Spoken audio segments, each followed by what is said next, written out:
Está funcionando. Sí, vamos. Empezamos. Hello ladies and gents, I hope that the connection is strong enough on this, and if it isn't, please feel free to tell me in the comments. I'm just running a little experiment here to see if I can do it in this part of the house, because in this part of the house I can set the air conditioning on for a while and leave the room like a fridge, walk in and begin shooting, and then I don't start glistening and sweating like an Alabama Baptist preacher. Today we're talking about consistent daily action.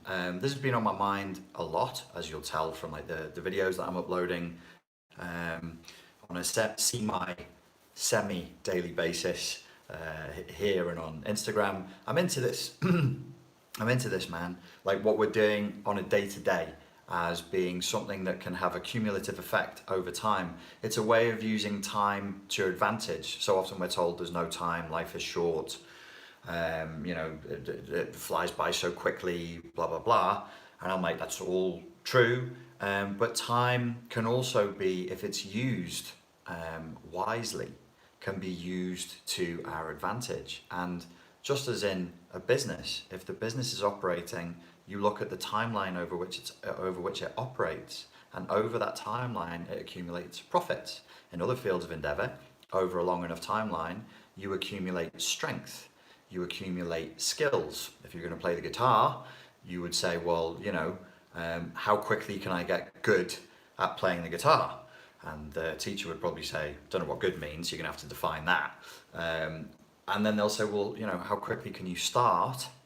And then how much time and how much effort are you prepared to dedicate to it on a daily basis? At the moment, I'm back in Spain. I'm trying to relearn, I'm trying to get to grips again with my Spanish. But I'm in Ibiza. It's easy to be lazy here because pretty much everybody speaks English. So I'll go in and I'll speak Spanish and they'll hear my English accent and I'm blatantly English. They just look at my face and go, he's English.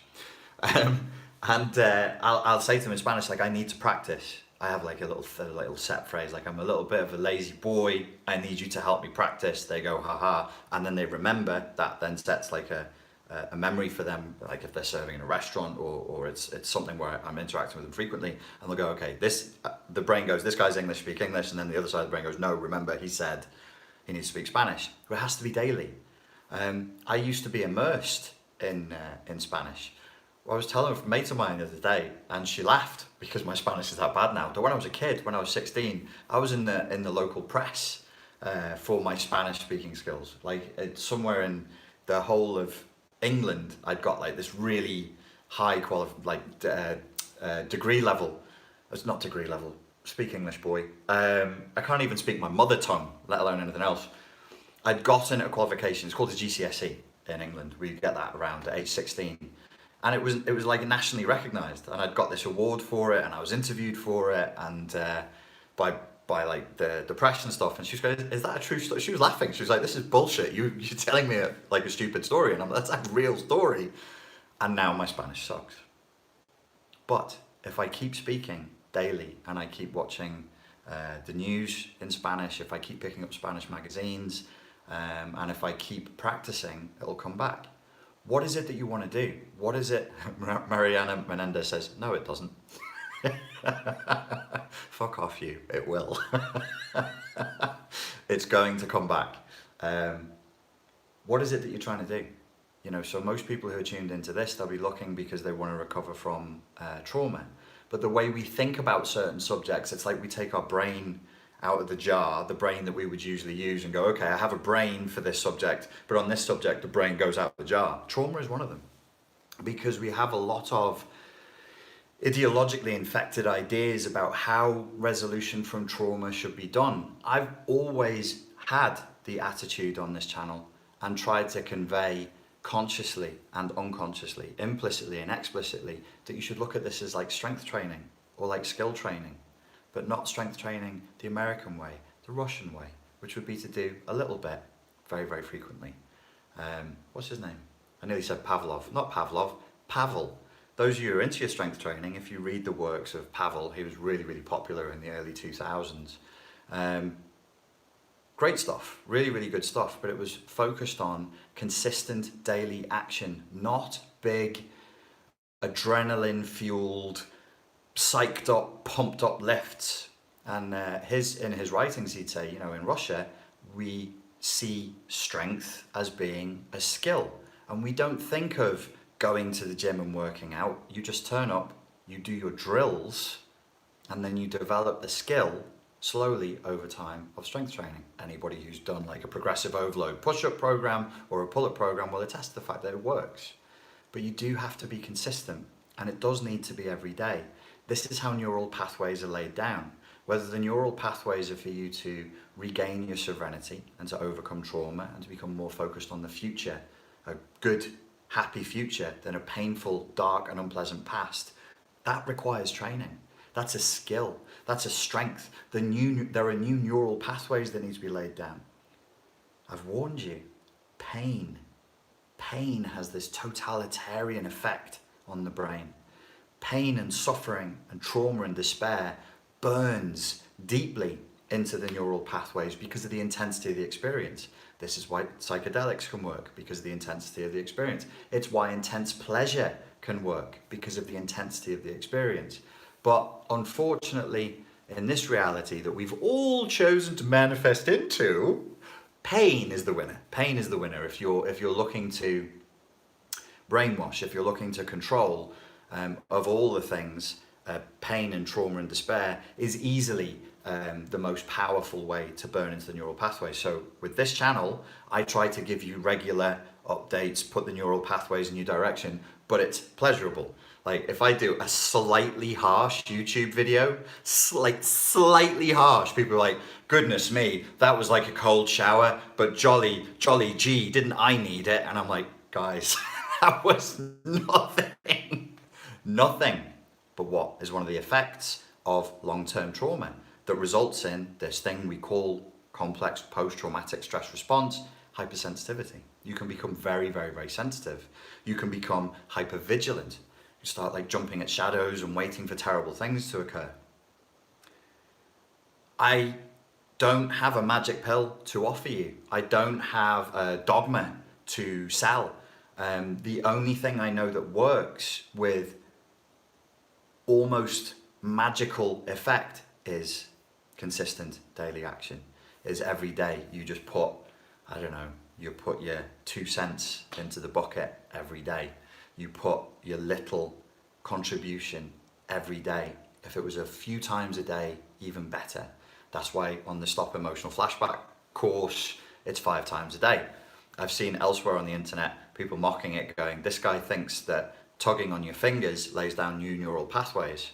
And other people like, haha, lol, what a fucking loser Rich Grannon is. And I'm going, well, I am not a neurobiologist. I don't have a PhD in the subject.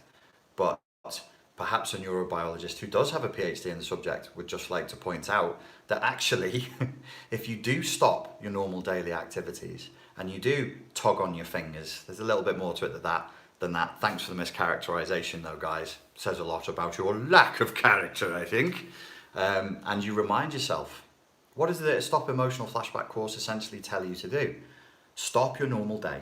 Stop the normal habitual patterns of thought, physiological movement, thinking that you've got. Take hold of something that is inside of your body and remind yourself of what? What are the principles? If you look behind the curtain, what's the Wizard of Oz trying to get you to do here? Re-internalize your locus of control and to make statements back to yourself that how you feel counts. If you want to leave a situation, if it's not comfortable for you, you can address it and you can leave. If you need to say no, it's okay for you to say no. Well, how does that stop emotional flashbacks? Emotional flashbacks are like a disease. It's like shingles. How the fuck, like without the antibiotics, how's that? It's not. It's us. It's us. It's part of our software. And perhaps the reason why people get so hashtag triggered about this subject is because I'm offering back the locus of control and they're frightened. I'm going, there's the locus of control. Let's pop it back in to the engine where it belongs. The car's not running very well, is it? No, it's sputtering. I can't get anything done. It won't go over 40 miles an hour. The brake pads don't work, blah, blah. Oh, look, there's a bit of the engine that should be inside the fucking vehicle that you're driving along, hanging out the window, waving it in the wind. going, my car's not working very well. So I come along and I take it out of your hand and I go, this thing, it belongs in the engine. That's how your life works when the locus of control is internal. Yes, you can affect your thoughts, and you should. Yes, you can affect your physiological states, and you should. Yes, you can affect how you think, how you feel, how you talk, the words you use, and the actions you take. And if you take consistent action over time, you can generate the kinds of change in your life that you would really enjoy, that you would really like to see, that you would really like to feel. You will reap the benefits of sowing, of planting and then sowing those seeds over time, but it's over time. So instead of being at the mercy of time, we can use time. We can use it to our advantage. You can, by having a superior understanding of how you work, of how your reality works, you can actually start to take a little bit of control over the system and have it work for you. And remember, in that car that I mentioned, there's only one person that can ever be in the driving seat, and that's you. People who are not codependently inclined or heavy fawn responses will hear that statement and go, what the fuck is this guy talking about? For those of us who are codependently inclined, who are fawn responders, that makes an awful lot of sense. We seek to not be in the driving seat. Being in horrible, nasty relationships with bad people, working in jobs that we hate, for bosses who are cruel, dismissive and harsh, all of that takes us out of the driving seat because we're no longer in control, somebody else is. We are no longer the cause, we are at the effect of others. And this is a repetition compulsion. However you package it, however you try and pretty it up and wrap it up, it's a fucking repetition compulsion. We're compelled neurotically to repeat the trauma of childhood. We want a new dictator, we want a new boss, we're so desperately craving a new abusive totalitarian dictator in our lives so that we're not driving the car because we've now become phobic of sitting in the driving seat with the steering wheel in our hands and being in control. There is, as painful as it is, as despair-inducing as it can be, and as miserable of a life as it can produce, a certain reward in the abrogation of responsibility. It is not me, it is them. I am not doing it, it is being done to me. This generates toxic passivity over time. This is how childhood trauma can generate really awful toxic passivity over time. I posted a quote yesterday by Sensei Gabor Mate, the Hungarian genius. It was a quote from In the Realm of the Hungry Ghosts, talking about how unwittingly we manifest the trauma from childhood in our adulthood, and it can really make us live out pretty unpleasant patterns. Imagine anything that you go into, you see a religion that you want to be involved in, you see a business that you want to do something to do with your fitness, your health, you want to get back into relationships, but everything you try and do externally, you're trying to do with the piece of the engine that should be in the engine in your hand and hanging out the window, and with you not in the driving seat, with you in the back. You're not even in the passenger seat, you're in the back, going, well, this car keeps bumping into stuff. Bloody hell, this car is shit. I should see a life coach. Why is this car so shit? And it's like, dude, I need you to come back to yourself. You're numb. The trauma has numbed you. The trauma has caused you to recede in on yourself. I need you to come back to yourself, to come back into the space. It hurts. Like if you've been iced out and you're frozen, and the warmth and the feeling comes back. I don't know if you've ever experienced it. I remember experiencing it for the first time when I was 13. And I had a panic attack because I didn't know what it was. I was raised in Portugal. I was raised in a hot climate. So then I go to a boarding school down in Somerset in the first winter. I go outside without gloves on. They're going, you need gloves. And I'm like, pussies. And we're getting a snow fight or something. And then there's no problem. Like I just couldn't feel my hands. And then I walked back inside and my hands came back online because I was near a radiator. And I didn't know what that pain was. I didn't know how, I remember being a kid and feeling like my hands were being put inside of a vice and were being crushed. And all it was warmth. It was life. life returning to my hands, but it wasn't a happy, clappy, joyous experience. It fucking hurt.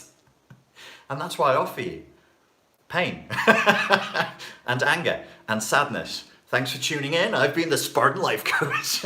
I can't not. I can only tell you the truth and go, yeah, this particular operation, you absolutely have to go through it. It sucks. It sucks balls. You'll be like, but it's quick, right?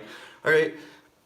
What? Yeah. I mean, relatively, it's a couple of months. You're like, what the fuck? A couple of months? Well, it gets better. It hurts at first. It's confusing at first, but it gets better, and it gets better straight away. Like, you'll feel a difference if you start on day 1. By day 3, you'll feel a difference. You're like, okay, this is not as bad. By day 5, it's not as bad. What do I ask you guys to do? You can get the emotional literacy course or not. You can write your emotions down on the back of a fucking envelope for all I care, as long as there is some acknowledgement of how you feel, because that's who you are. We live in a culture, Pete Walker said this, he says this multiple times in multiple ways in the Tao of Fully Feeling. We are emotophobic. We're totally terrified of emotions. We're terrified of grieving. We're terrified of sadness. And I was just talking to somebody today and saying, you're going to feel sad, and you're going to feel sad for a while, but sadness is okay. It's just a messenger from the emotions. But I know that this particular lady is pretty industrious, and I was like, you won't be operating at maximum efficiency during this period of sadness. Nobody's really sad and grieving and goes out and just like founds a multi-billion-dollar company in that emotional state. But why insist on always being operating at maximum efficiency? Why insist on that? Why insist on always being productive to the maximal level? Are you a machine? Am I a machine? Is there anything else to me other than my productivity? I hope so. But do you see how quietly the indoctrination has crept in? Do you see how quietly the ideology seeps into everything? People don't want to be depressed because they're frightened it won't make them good at their job anymore. People don't want to be depressed or feel their feelings and their top level fear, or for some people, not for all people, but for some people, the top level fear is, I won't be able to go to work. I won't function at my maximal capacity. And I'm like, you're a human being. You're not a machine. You're not put on the planet for other entities to harvest your energy.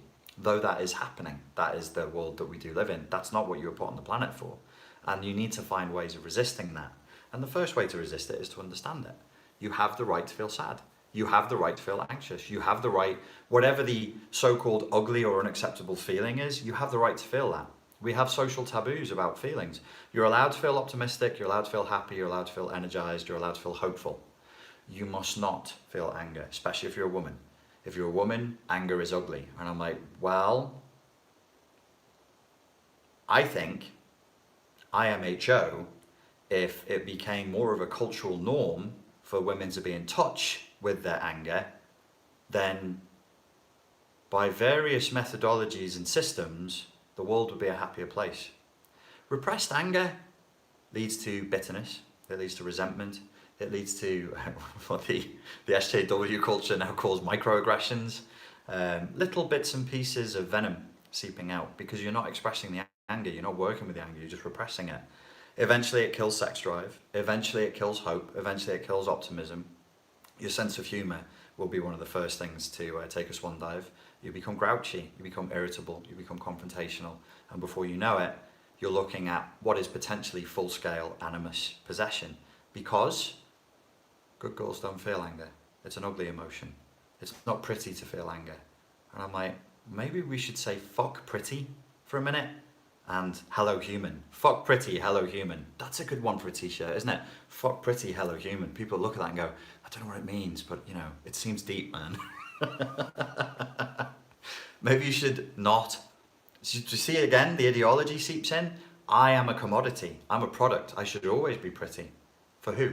For consumption. For consumption by other people. I am a product to be consumed by other people. I should be pretty. I should fulfill the societal archetype of what it is to be a good girl. Ooh, good girl programming. That's not good. But neither, like, on the other side is good boy programming, you know, and dealing with unexpressed male rage, you know, which is something that I'm trying to do more of at the moment, is deal with guys who are just angry, really, really fucking angry, and don't know what to do about it. And I'm getting the impression that they don't know where it comes from, and it's frightening. It's frightening. It's like, in my experience, female rage is more insidious. It'll come out as like passive aggression. A blast of like man's rage, you just go, okay, I might die. This guy might actually turn up at one of my seminars and stab me in the neck. This is like, I better be fucking careful. Shouldn't laugh, because all day, every day, these things are manifesting and they're causing tremendous suffering. But that's the realm we're working in, man. This is the place of suffering. Lol. And all I can try and do is like reduce it for a very, very small number of people, relatively speaking, a tiny number of people who can stand to listen to me garble on and tell silly stories. So yeah, that's what I try and do. That is the best I can try and do. So, consistent daily action. I would hope that I can sell you on two things. Here's my sales pitch as a salesman. Consistent daily action will trump any quick fix solution. It will trump always any thing that you've been sold or told is going to be the thing that does everything all in one go. Don't go with him, it takes months and years. Go with this one, it takes 2 days. I'm like, nothing is resolved in 2 days. If you've suffered for your entire fucking life, it's not going to get cleared up in 2 days. Oh, ayahuasca will do it. No, it won't. No, it won't. Nothing can. There's nothing that's that fast. Everything will be lower down the hierarchy over consistent daily action. And the second sales pitch is, please seek to connect with how you feel. You live in an emotion-phobic culture that encourages you to be as productive as possible and encourages you to think of yourself as a product, to commodify yourself and to commodify other people. And if you're going to ask me if there is any use in a capitalistic sense to you being angry or sad, I will say no, there is no use. In fact, it is not useful. It goes against the grain of usefulness. But useful people tend to get used. Think about that. That's deep, man. Useful people tend to get used. If you have any questions, I'll take them now. They should be one sentence long and they should end in a question mark. If they begin with the word question, then I'm going to say the word question like Beyonce. Donna says thank you. You're welcome, Donna. Happy to do it. How do I deal with a covert sociopath at work who has everyone else fooled and has already got 2 of my workmates fired? I don't know. I don't know how you would deal with somebody like that in that circumstance. Probably the best thing to do is to make sure that your locus of control is functioning very well, and then explore all legal and structural options first and foremost for letting the people who need to know, which is your management, exactly what's going on. All the chat's disappeared. Right, I'm going to start poking at this phone, which is going to make it wobble, and then you'll get seasick, and I will say, lol. Anger. What's your best way to deal with anger? Emotional literacy. Honour the anger. Say, hello, anger. Say, hello, I'm really fucking angry today. Hello, anger. What do you want? Where am I not protecting myself? What have I? Where's the area that needs defending right now?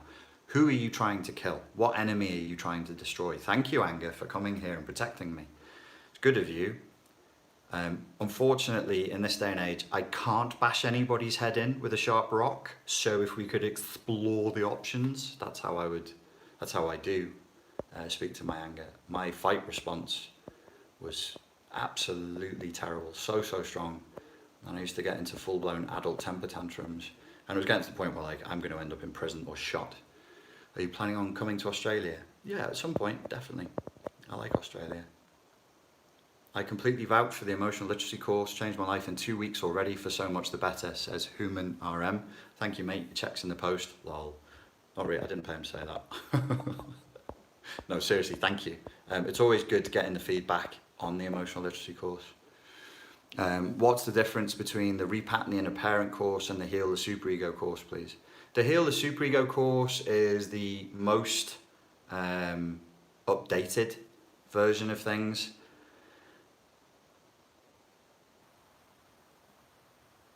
I'll tell you the truth. I was somewhat naive in the way that I used to present my material up until about 18 months ago, where I really got to grips with it. When I looked at the statistics, because I can see how much people are using which parts of the course. So say me and my naivety, I'll go, oh, here's how to, whatever, reduce anxiety. And here's 5 videos and 4 audios and a PDF. What happens? 90% or 95% of people watch video 1, 70% of people watch video 2, 40% of people listen to audios 1 and 2, 5% of people open the PDF, and I was like, fuck. They're not. I was like, they're not doing what I want them to do. But like my background is, we develop awkwardly. We develop in a non-linear way, and just because of like my background and where I've delivered courses and who I've delivered courses to. So my original writing style is from my school and from university. That's why I wrote the most. And back when I was doing martial arts, somebody pointed out to me, is like, the way you write is so different to the way you speak. You're really boring when you write, and you're preachy, you're didactic, and it sounds a little bit pompous at times. I was like, that hurts my feelings, but thank you for your feedback. So I have this sort of way of being like, okay, so I go into another mindset where I'm like, okay, you want the solution? Here's the solution. Now, there is a percentage of people that has no problem with that whatsoever. They'll just go, okay, tick, tick, tick, tick, tick, thank you, thank you, thank you, thank you. They reformat it for what they need, which is what I just expect everybody to do, and then they use it. On the Heal the Superego course, the content is actually not massively different, but the intent and the process you go through is hugely different. So I was like, you must do it. And so with the Heal the Superego course, is week 1, week 2, week 3, week 4.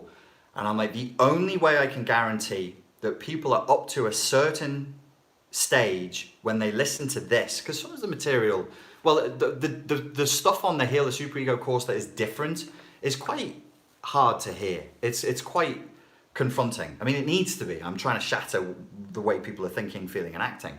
So it's tough. It's not very strokey. But so I need people to be emotionally stabilized before they get there. So if you go online and you see people saying, oh, the Heal the Superego course is amazing, blah, blah, I've basically found a way to convince people to do what I told them to do. But it's dumb of me or of anyone. Like if any of you are teachers or coaches, don't just tell people to do something. And in a way, if you think about it, that's lazy. Like I go, oh, I told you to do it. Well, you fucking know that people aren't going to do it. So it's kind of a cop-out to go, well, I told them to do it. And did you know that they wouldn't? Yeah. Well then, did you do your job? Obviously, I can't come round to your house and do it for you, but I should, and always will from now on with courses, be like, this is what to do. This is how we do it. Come with me. Step 1, step 2, step 3, step 4. And to be sequential. So I can say, if this person followed this for a month, they're guaranteed an outcome. And I think that's why the response to the Heal the Superego course was very strong. The Repatterning the Inner Parent course, some people loved it, and it was like the thing that just fixed them. Other people found it triggering. They found it hard to listen to. Also, it uses the word parent in it, which again, that was my naivety. I was like, oh yeah, people like this. So there's projection. I mean, I'm a human, so I'll go, if I like this and I have CPTSR, everybody's going to like it. And what I'm reminded of time and again, and it's humbling to be reminded of it, is like, no, you human, to me, are in a solipsistic bubble that you can't break. We're all in solipsistic bubbles. I live in the reality tunnel that's me. And I'll look at something and I'll go, well, that would work for me, so therefore it should work for everybody. And nowadays, I'm more along the lines of saying, I can't produce courses that work for everybody. Nobody can. It's just a course. It's a book, it's a video, it's an audio. If you do it, you're going to get really, really strong results. But how do I make you? I can't make you do it, and I shouldn't be trying to make you do it, because the locus of control should be yours. So there's a little bit of new material there, but I think the key principles are the same. It's just it's more structured, and it's more realistic in like, okay, I know that people will watch a 10-minute video and then like maybe 7 minutes of audio every day. That I expect people to do. So on Sunday you watch your 10-minute video, and then every day that week you listen to a 7-minute audio. They'll do that. They'll do it because you can stick it on your phone. You can listen to it while you're driving to work. You can listen to it while you're doing the dishes. Everybody's so fucking busy now. The other thing that I'm aware of, and any of you who are who work in business, or if you're a coach or a counselor, people really value their time right now. So when you say, I need you to do this, on one level they'll go, great, thank you, I'm so glad that you're helping me to do the thing I want to do, but you've also just become the enemy. And at an unconscious level, you're like, oh, you're trying to steal my time, are you? Fuck. So you need to be sensitive to that. Sensitive to it, wise to it, just work around it. Stacy says, what? Most don't do all the coursework? You wouldn't believe the stats. Not with my material, but I remember listening to some stuff by Dan Kennedy on information product usage, and it's really, really, really appalling.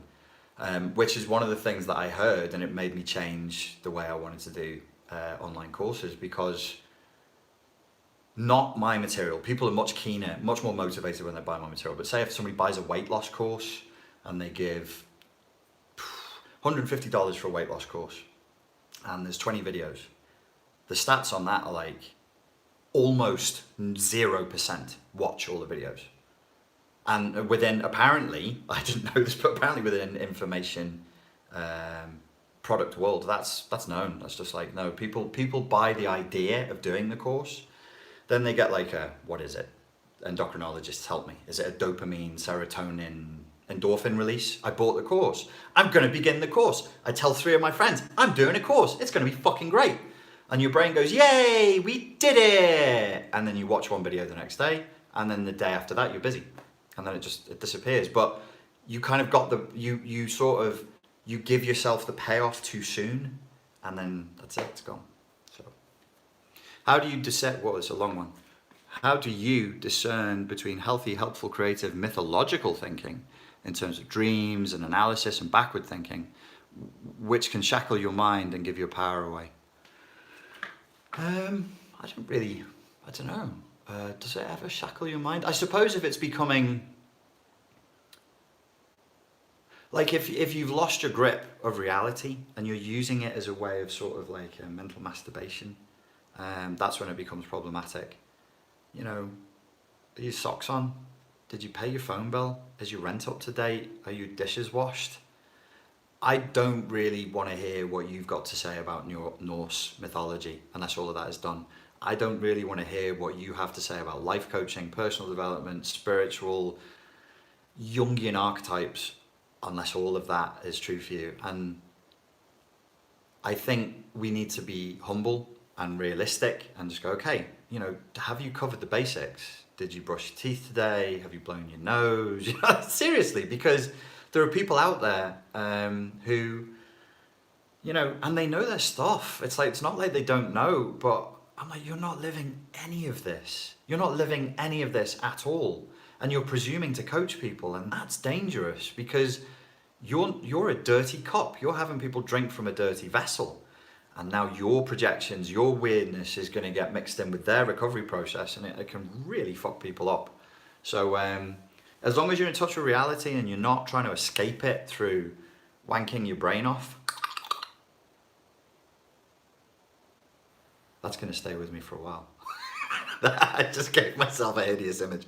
And you're not wanking your brain off, but you're actually dealing with reality and you're feeling your feelings, then you should be okay. Your intuition will let you know whether what you're doing is neurotic and escapism and spiritual bypassing, I think it's called. But you do need to be emotionally literate for your intuition and your emotional intelligence to be functioning. Let me say that again. You do need to be emotionally literate and in touch with your emotions for your intuition to function. Your sense of picking up red flags, of working out what's going on in a room, reading other people's body language, seeing who's good, seeing who's not, is massively blunted by being emotionally illiterate. Your decision-making process is damaged by being emotionally illiterate. Seek emotional literacy. Make friends with your feelings. You will be smarter for it. What do you think about Matthew 19:17? My scripture is not that good, sir. I don't know what Matthew 19:17 is. Maybe if you tell me, I'll tell you. Should one, in mid-30s with the CPTSR BPD, focus on getting out of minimum wage as low wages are making life suck? What the bloody hell? Why did it disappear? Hey. Somebody else needs to write a message. It disappeared on me. Soz. In terms of thank you, practical daily life, you should do both.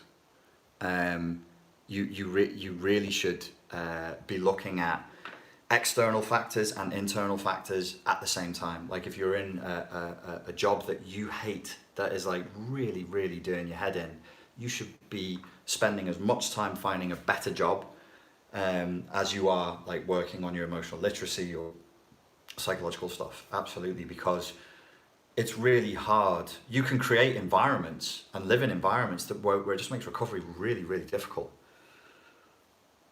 Been in DBT for a year, exceptional stuff, says recovery with crash there. I consistently hear good things about DBT. I'm not surprised. I mean, they focus on critical thinking, radical acceptance, and they have a Zen-like mindfulness approach that puts you back in the present. And the BPD, CPTSR, secretly it's CPTSR, structure depends on like really being stuck in story, really just being in the head, stuck on projection, stuck on stories, stuck on the past. And so that alone, that Gabor Mate quote that I gave you before from In the Realm of the Hungry Ghosts finishes with that. It's like, I'm really savagely paraphrasing now. Mindfulness, present-centered awareness is the only thing really that can give us that fire break. He didn't say fire break, but that gives us a fire break from the past so that we can heal. We've got to be mindful. We've got to be present. We've got to go into storylessness.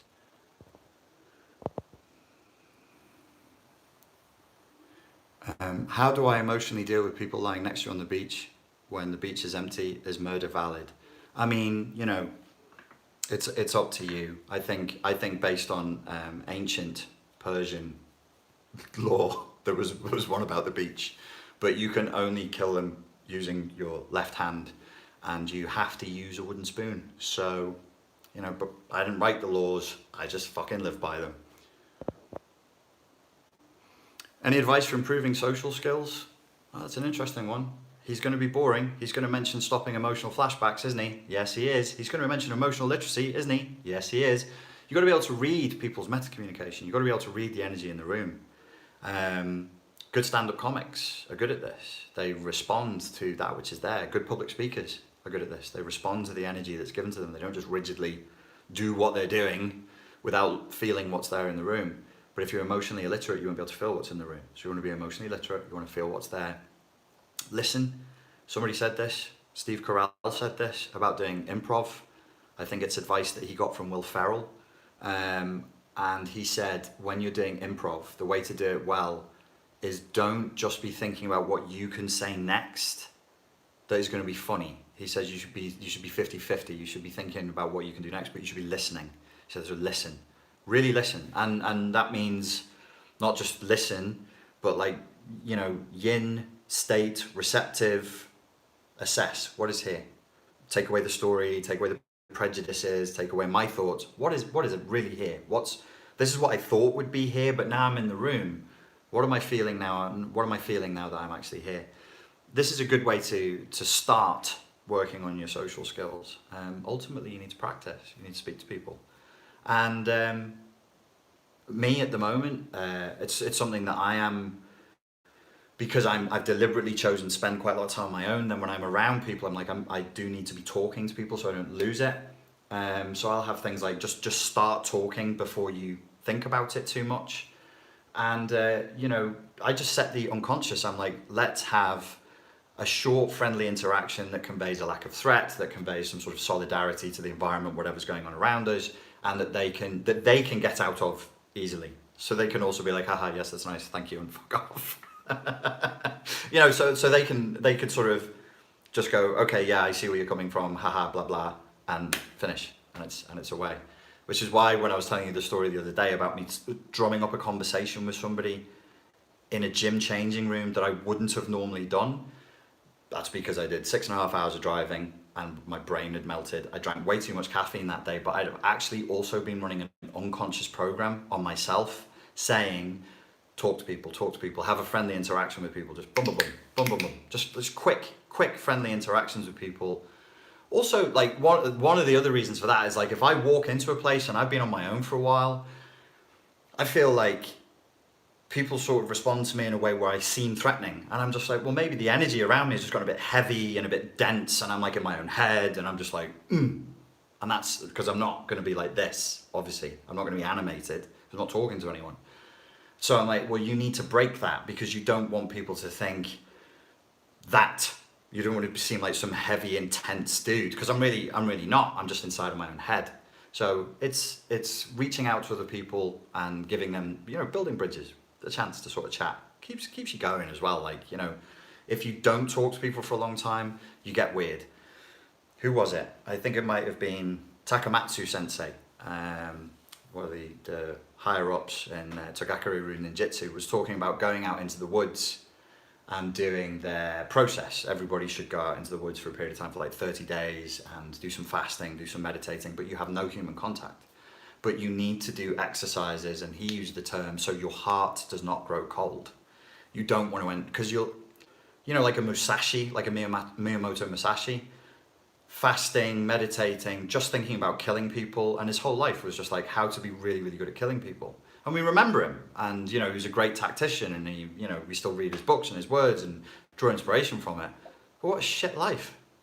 What a shit, he died living in a cave in Japan, and like people who loved his work, they just come up and walk up to the cave and give him some rice, and he'd chat to them, and just, that's shit, that's not good.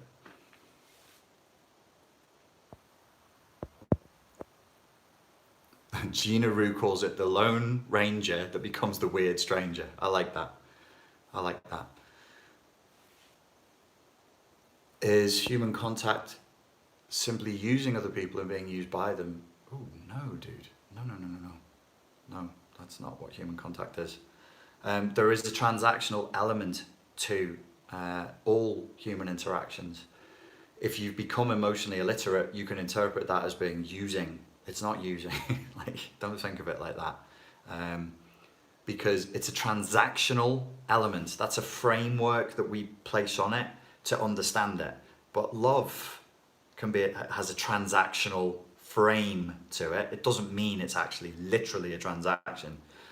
When people are extremely traumatized, and I'll end with this point, I've noticed there's a tendency to see things very literally, and things that are poetically understood, philosophically understood, implied through nuance and subtlety, they just it doesn't work at all. They need to be told, like, literally, like, this is this. If you know somebody who's like that, it could be because, and they're also get poor at reading meta communication. Like, they don't understand if a joke is a joke. An ironic smile, a wink, tongue in the cheek kind of thing. They're just like, is he twitching? What the fuck is he doing? What's wrong with his face? Why is he winking? Maybe he has something in his eye.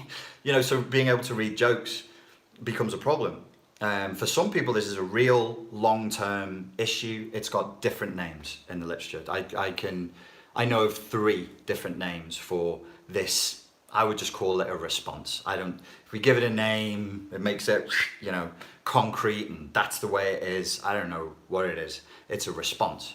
It's a response. Like, if you're broken away from human contact for long enough, you become, there's like a mental rigidity.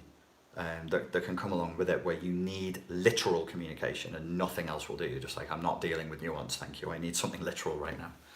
Ladies and gentlemen, thank you very much for your time and your attention. I hope that was useful. Please do like this video. Oh, it means much. And subscribe. Oh, it's wonderful, beautiful. And if you did like it, please post a comment. Please be respectful and kind to each other and to me. We're all actual real humans here. It's not just glowing pixels for you to batter with your internet winky. Yeah, so great. Thank you for your time. Thank you for your attention. And I look forward to speaking to you soon. Cheers.